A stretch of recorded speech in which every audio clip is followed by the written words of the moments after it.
The circle run them thrice, and close your eyes with holy dread. Breathe on honeydew at them from the milk of paradise. Weave the circle round them thrice, and close your eyes with holy dread. Breathe on honeydew hath fed from the milk of paradise. Weave the circle round them thrice, and close your eyes with holy dread. For he on honeydew hath fed from the milk of paradise. And let's start today thinking of the ninth Enochian Key, which you'll see illuminated here with a sigil of Halahel, and two versions of the Seal of Solomon, which people make in blood. The choice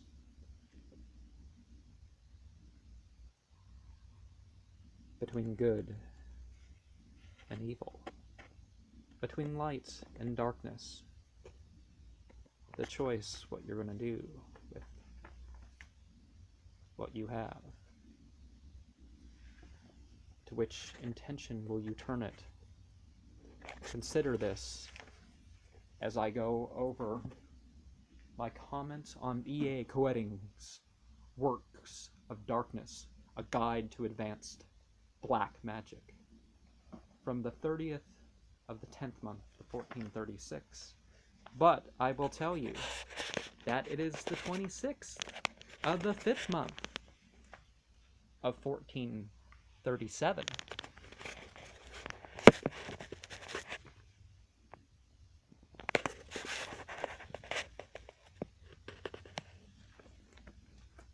Since Western numerology considers 6 to be a number of the devil, it makes sense that my 6th book this month would end up being a guide to advanced black magic, Works of Darkness, by E.A. Koetting. Matthew Lawrence is right in his book here, in his condemnation of the New Age movement, in thinking magic is magic, and it is only what you do with magic that it makes it evil magic. Arabic and other languages have words like sihr to denote only certain spiritual practices as evil magic and deceit. Ancient Egyptians used that word, but had a variation with sin for external forms, sihr, and sod for internal forms, sahr, of playing with the fire beings. Magic, as we know it, got a bad name because people would do rituals and pretend the technology they had was power. Even more people thought advanced science was by the help of demons or fallen angels. Those metonymical and metaphorical powers of darkness exist, but do their devotees work for them, or the other way around?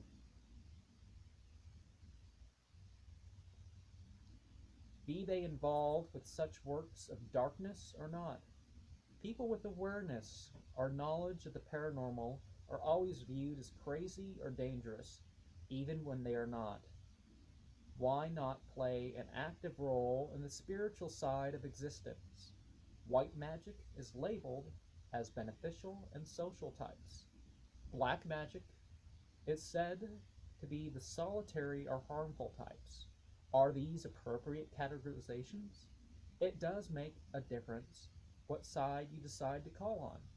Evil and righteousness are a choice that can be felt and otherwise experienced.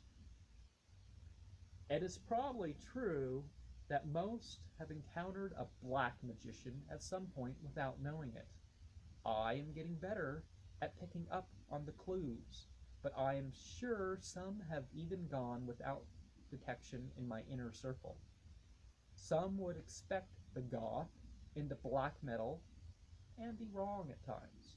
Others would not expect the political, financial, and even religious elite, only to be proven wrong. Eric Arcalis Koetting seems here to think that the black magician is really one who takes himself as a god. Are some of them really treating no other as a god or goddess? Do they really have the powers they claim? Some certainly think so. Most start off by experimenting with different things, like Ouija or witchboards. But real life is often not like the movies, and indoctrination can make a practice not fitting for your psychological structure. Matthew Lawrence started with Ouija and candle magic. His lust for women brought him towards the evil of such matters. The spiritual path, the addiction of the dabbler may lead one to become a neophyte. Many on a spiritual path really do fight with themselves in a greater jihad of sorts. Jihad. But it's probably not jihad in fi sabilillah. Often, it is what Aleister Crowley called killing the heart. This is what EAK is calling for here. A neophyte doesn't just browse for whatever in the spirituality and religion sections. They are looking for specific subjects and authors. Particular analysis and experiences too. Some at this point only study rather than practice rituals. A time comes to become a practitioner, even if that means doing a ritual with a book, like I even did with a salat of this age. The practitioner may not understand everything, but they should have an idea of what they are doing in the ritualistic and free-form practices. Things often get special place as ritual items. A part of a building or other place becomes a temple. A cup,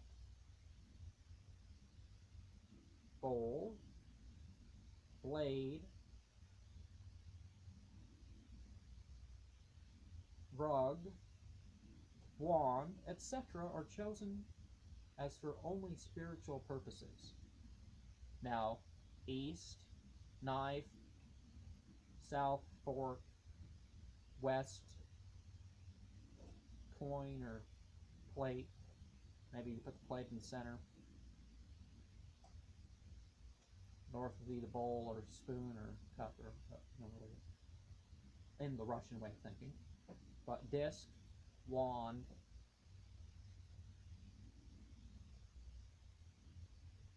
disc, cup, wand, and knife would be the, or sword would be the typical order.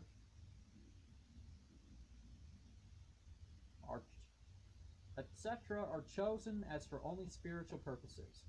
At each stage, a person can become anew.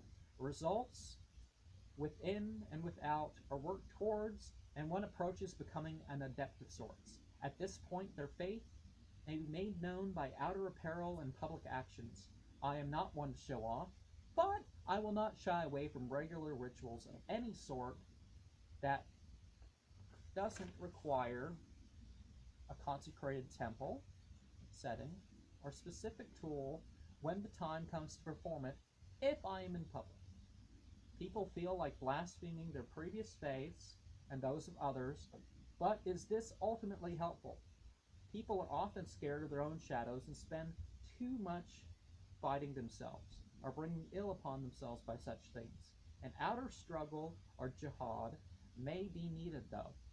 A person needs to learn to rely on their own experience, understanding, and knowledge to a degree, whether through an organization or through personally working through a system. The time may come to take initiation in a path. There may be one of many initiations in any path.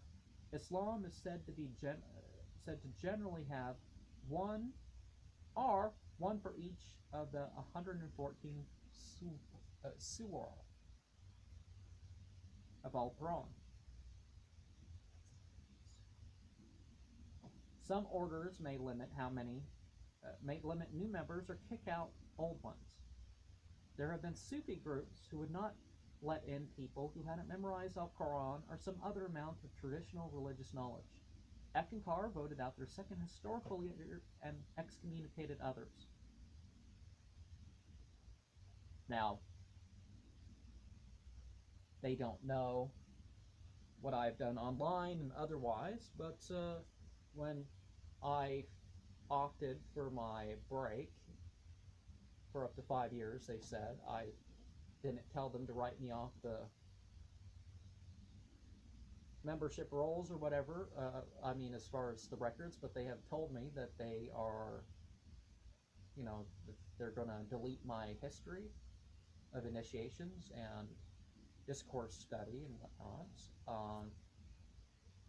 And whether one believes in it or not, I do not think that people lose their history or their initiations or whatever.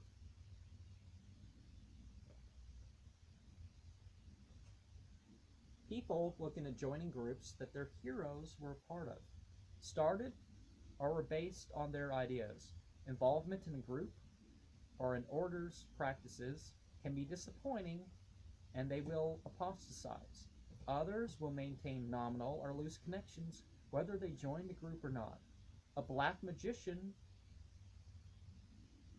usually strives with and for power.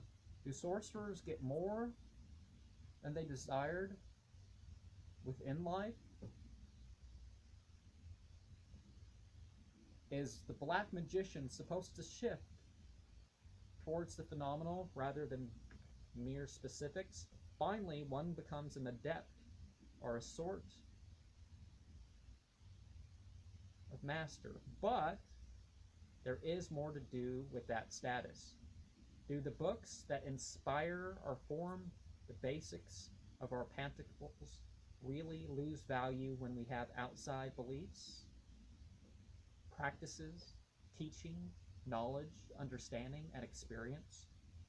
I find heresy brings me deeper into the orthodoxy and orthopraxy, which I find represents and includes all good and truth. A black magician, in my way, is a fool, both within and without the system, without that confliction. And some may know that I, by fool, mean the tarot fool, rather than the insult. Are the symbols involved in black magic evil? Or is it that just one way to understand them? The signs of language evoke their users first and finally.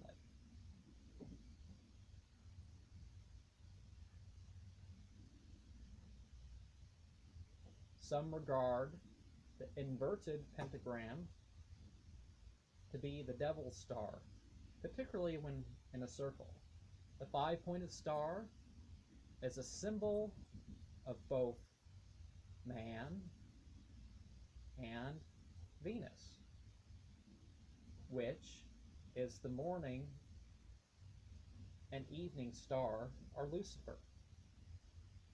While an adverse five-pointed star may symbolize the worldly, it seems that it may have been used to either represent a goat or Baphomet, a twist of Muhammad, or baptism of wisdom.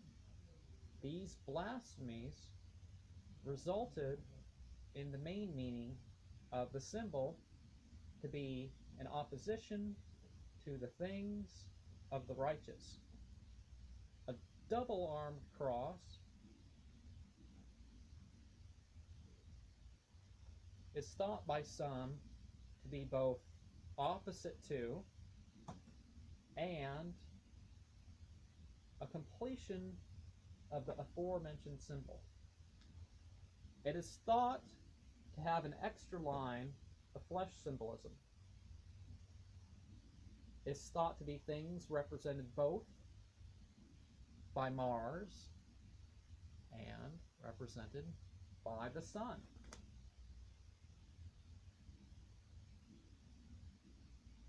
It represented the act of fertilization.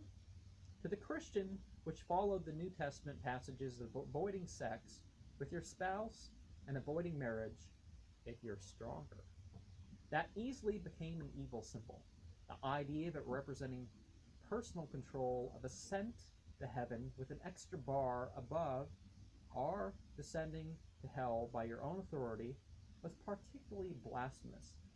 Black sulfur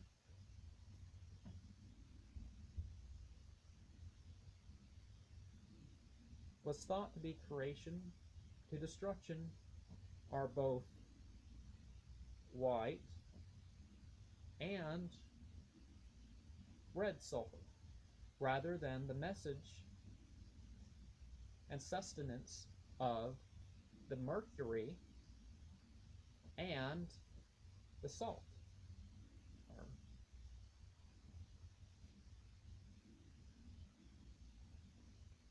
Black is considered special for its absorption of all the colors, as that might mean they all work together. It is a lot easier to wear black than to get a black rainbow design. Red is passion and blood. Violet is ascent, or the purely spiritual. Snakes are the vehicle of internal ascent. A person can sing in a way to vibrate his centers that they may actually see a rainbow serpent form within and around him where the musical scale vibrates. No, re, mi, fa, sol, la, ti, do. Do, re, mi, fa, sol, la, ti, do. So, ma, pa, da, ni, sha, sha, ni, da, bra, ma, ge, ri, so. Or however you do it. Blood is life, and the medium. E.A. Koetting looks at references in various faiths and finds motivation for the demonic. Personifications of Shiva and Kali may seem particularly evil to one raised as a white bread type of Christian. Eckankar's programming in the Shariat Key Sugmon Book 2 and others may make a person afraid to develop too quickly.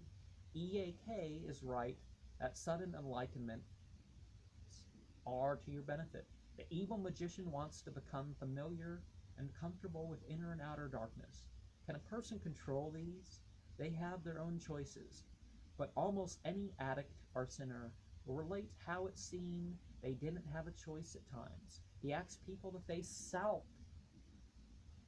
in their natural or artificial ritual setting and meditates on the darkness, first with no tools, then with candles.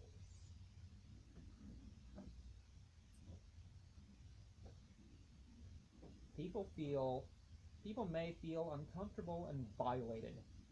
Should a person get used to it or fight off the spiritual presence? Matthew Lawrence or Eric or Palace Koetting wants you to become darkness incarnate. Matthew Lawrence speaks of the black magician as often being a vehicle of sadism and doing the will of these entities and having a mundane life. Setting something apart gives it a particular psychological effect.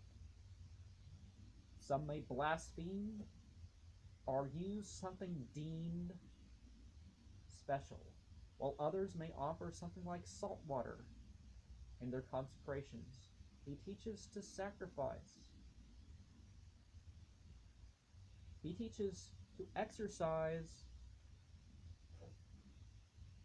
the so-called tainted energy with the holy water in the name of Baphomet with Latin invocations.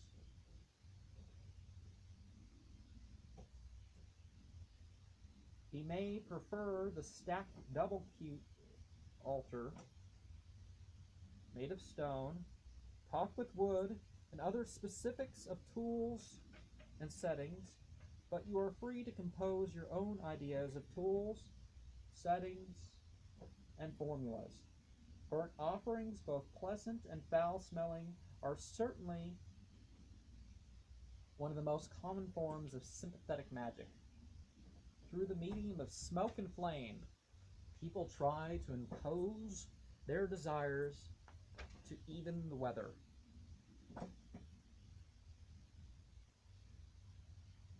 Doubt and distraction may take from a ritual, but that may or may not mean success is not to be had.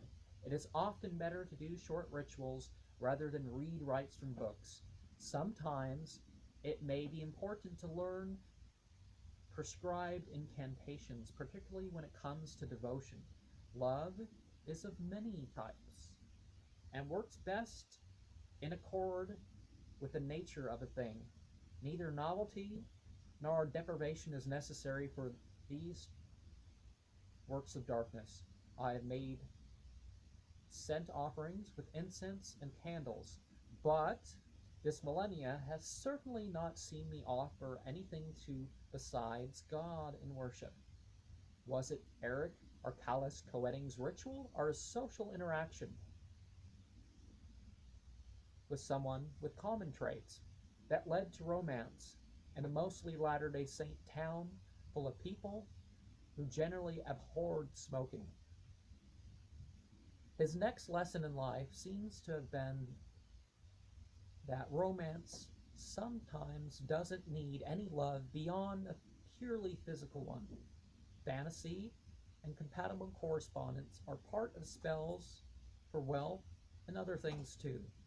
Why should a person call on powers of any sort and acts of worship if they are really becoming a god or treating themselves as a god? Should a person fear these evil entities or worship them, or try to make friends with them? One of the 4 poisons of the heart, according to Islam, is bad company. The Goetia in all its forms, the Book of Abraham the Jew, Zohar, Talmud, and many other sources gives details outside the Bible. Sometimes these are more accurate and sometimes less. The message is clear that these beings are not pure evil, and that is how they work their way in. Through the good your higher soul truly craves, or the animal self twisted. Some of these entities are called demons. Some of these entities called demons are good and truthful.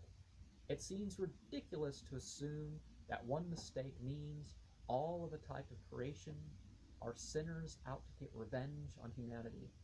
Should we trust what the fallen angels have to say instead of mainstream religion? Are the Vedas, Bhagavad Gita, and other Eastern sources really less restrictive than spiritual sources that stem from Persian and Semitic peoples? EAK makes the next steps in picking a specific entity, developing skills, and firmly making a pact. There are many views of demonic hierarchy, with Satan at the top, both within and without mainstream religion. The Satanic Bible lists Satan, Lucifer, Leviathan, and Belial as the crown princes of hell, and 77 others. The Grimorium Verum has symbols of Lucifer, Beelzebub, and Astaroth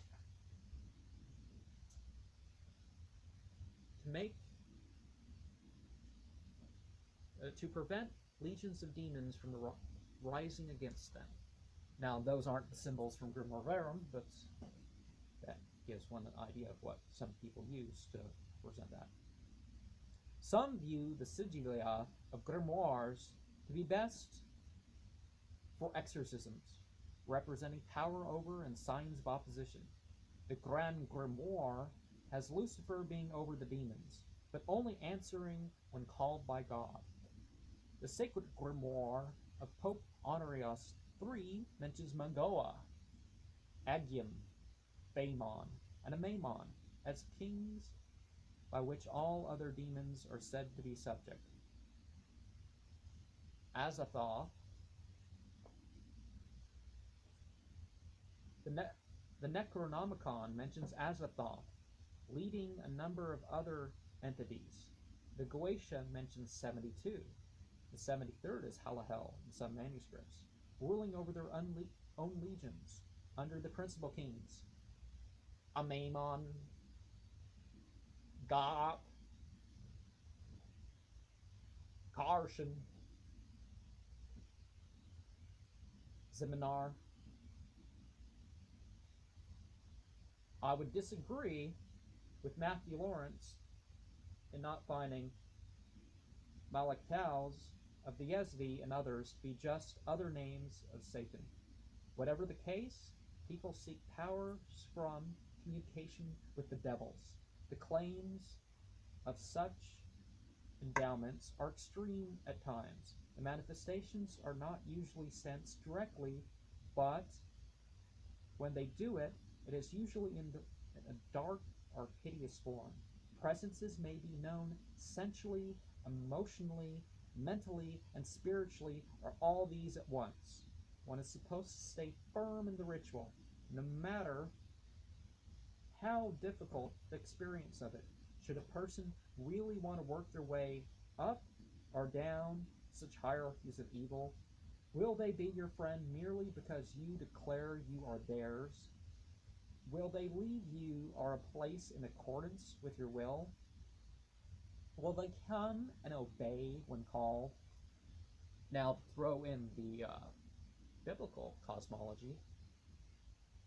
Baalzebub is not how you say it, because Sebub is flying insects, and Zebul is manor, house. So, Baalzebub, Belial, Lawitan, Bahmut, Azazel, Abaddon, Shaitan, Satan.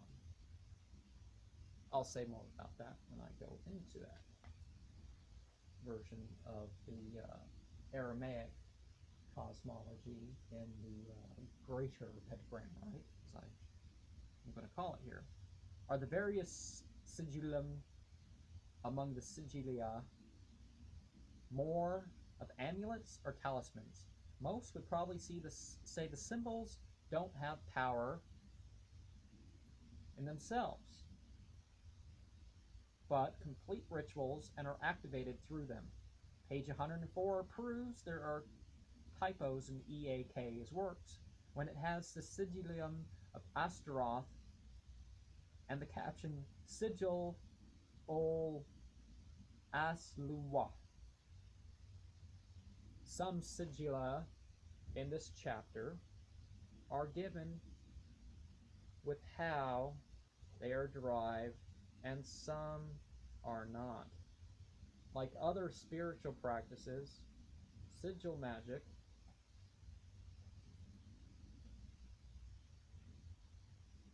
tends to get easier over time.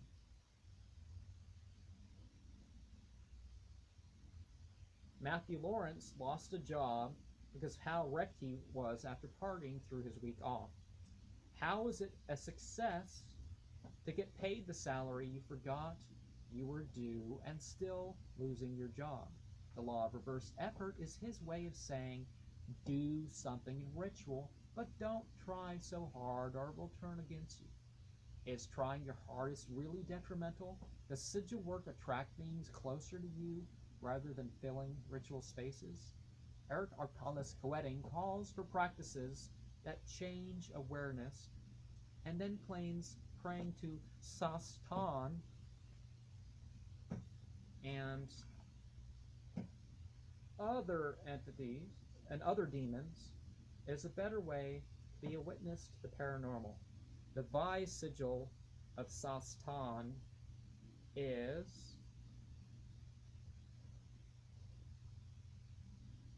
like a line at a 45-degree angle connecting to a number 4, which connects to the up mark with a circle at the right end. Is most of what these people experience after that point still psychic rather than spiritual? Scrying and such, as listed here, still relies heavily on physical techniques and imagination. I find Konstantinos to be one of the weakest authors in the field and would hardly look to his works and trust his interpretation of Map Sitahel. Is it the Map Sitahel? Mepsitahel. Mepsitahel. Either way,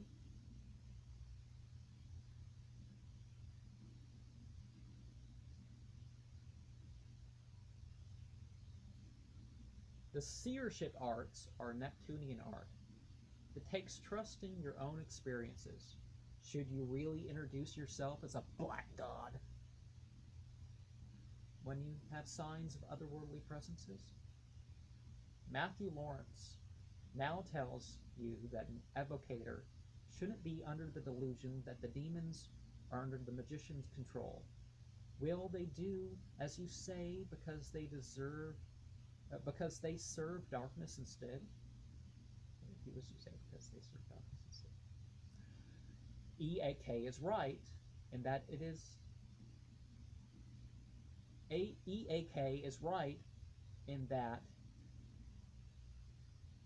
it doesn't make sense to attribute partners to God and think that mentioning God will get those partners to do as you say just because you mention God when you worship them. If rare and costly books can be done without, why make yours limited edition and expensive? Matthew Lawrence may point out the flexibility of the basics, but he is far from the only one. He isn't the only one out there telling people that it is okay to use cheap and temporary settings. His Latin at times seems to be pig Latin. He is right in that their being made known is probably no more difficult when the attributes are appropriate as compared to when they aren't, and that these entities are by nature holy. Therefore, it is evoking ourselves that the understanding of any spiritual encounter will be made known. Temple settings evoke and constrain you more than what you invite in. Is it really the spirits of the dead necromancers are evoking and invoking, or is it pretending spirits and psychological shadows? The afterlife is different for different people, and it is probably that energy which is tapped. EAK agrees with Scientology's founder, and that souls are like thetans which have control over the physical things they transcend. Now, E.A. Koetting, or Matthew Lawrence, has in his videos mentioned how he spent thousands of dollars for gurus. It's most clear to people that he was a Latter-day Saint, a group that is very heavy upon paying that tenth of your income. And he likely paid tithing to the other Christian group he was a part of, and there may be others that I don't know yet, but that alone would explain it. Scientology and its $200 or so for every e-meter session and the books and all that can be an explanation for him paying thousands of dollars towards gurus. Eckankar, with its $130 a year membership, who knows how much he spent on books, and he probably made a pilgrimage to the Temple of Ek in Chanhassen with its blue star on the roof. All that totals into what he means, rather than going around California or wherever that most people would think when they say, oh, he spent a lot of money to Guru, so he's giving his wealth to the Guru and living in a commune, and that's probably the perception that they get, but that would not be true.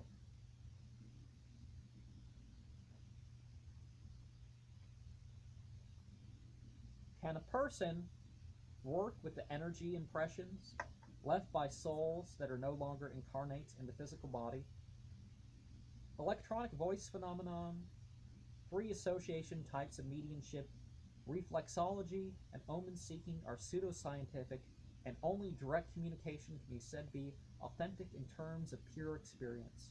It does make sense to say that an object, a direct relevance, or a reflection of interest can be effective here. Eric Arcalis Koetting is probably dead on in the respect that it may make no difference whether or not a piece of the body or something from the grave is obtained. Can the dead be raised, or is it really just thought forms you animate within yourself? He is also probably right that the idea of trying to free such shadows and entities from that existence is ridiculous, because that is what their nature is, or what it has become. I would have made clearer the Christian teachings that support blood sacrifice, but false memories and folklore have certainly distracted from the realities of bloody sacrifices. Both psychic and blood-drinking forms of vampirism are widely regarded as forbidden. Both the feeder and the fed can find a sort of high in these. Ectoplasm is said to be both sensed and formed through such practices. Any type of blood can be used in the rituals of the evil magician. He knows no such moral bounds. Some say that personal ends of improving your own life or ruining another's should not be a part. The black magician here should be willing to get blood on him like a blood sport at times. This does not have to be like the constrained and humane human sacrifices of an animal that is good to eat, like as it is found in monotheism. Blood sacrifices should still be planned rather than random. Come here, I'm gonna sacrifice you. EAK is wrong in his limitations on what blood sacrifice is and has been. People do it for all sorts of reasons. Baneful magic or curses are said to be one of Eric Arcalis Koetting's specialties. It is true that curses do express great personal truths, but are they always deserved? Are the results most claim beyond coincidence? It seems to be true that in sympathetic magic forms of curse, that trust in the objects involved is counterintuitive. But I would strongly disagree with that being the case in terms of trusting in God. Do curses only work upon the deserved? If failed curses punish the ones who made the curse, people who don't experience and accept the release of emotions may cause themselves suffering. Can curses bring death without the victim experiencing psychosomatic self-harm as a result of knowing they were cursed? Are there healthier ways to release hatred? Is demonic evocation a better way of hurting yourself or others? Does worshiping the dead or evoking the principle of death make a difference?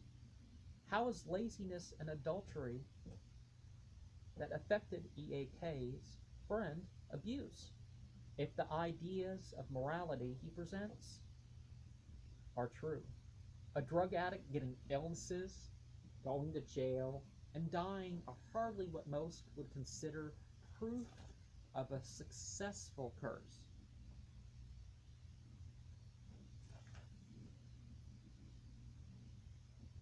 Finally, Eric Arcalas Koetting admits that it isn't a scent with demonic descent that is the black magician's goal.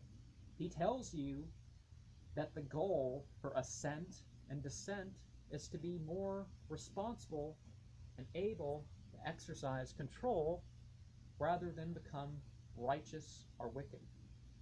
Is it becoming a god? Or does this, becoming a manifestation of darkness, only delude people into thinking such? To become more of something, it often takes bringing it into yourself. And that's where demonic invocation comes in. Is the difference between invocation and possession only that the former is of a week or less? Is the best exorcism trust in yourself, repentance to God, or by the authority in a person or path deemed more advanced than yourself? E.A.K. is probably right that the Christian form of exorcism only affects the faith of the practitioner rather than convince the demons to leave a person alone. Psalm 142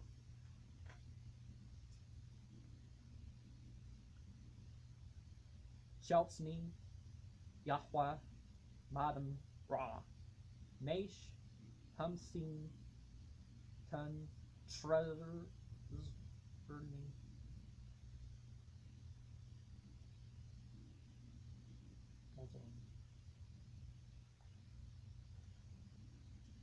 When you know what it means in the Aramaic, ancient Hebrew of Tanakh, is a very effective prayer of exorcism of the something with a man-like quality in terms of free will and is like fire. These fallen angels are most of what is mentioned in E.A.K.'s books. They don't come in without permission of some sort, and may not even be perceived then. The dark side thrives on devotion, and that is what Matthew Lawrence recommends in this book. Intense and frequent devotionals. This even gets to the point of devoting every thought and action. Things considered are just treated as gods.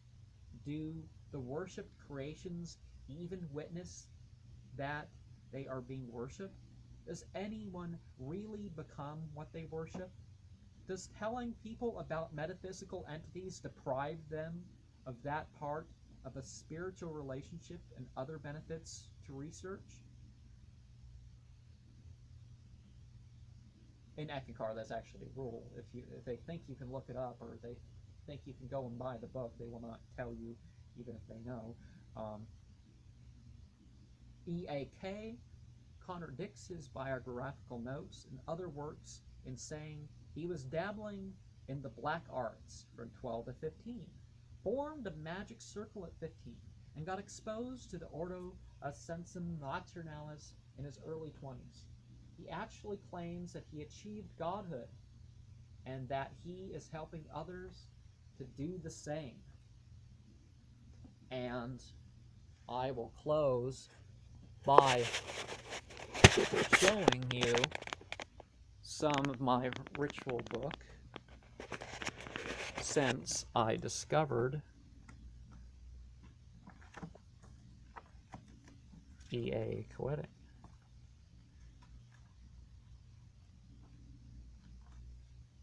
Now I will tell more of these signs as I go on and show you other ritual books and do another video of my diaries or that sort of thing.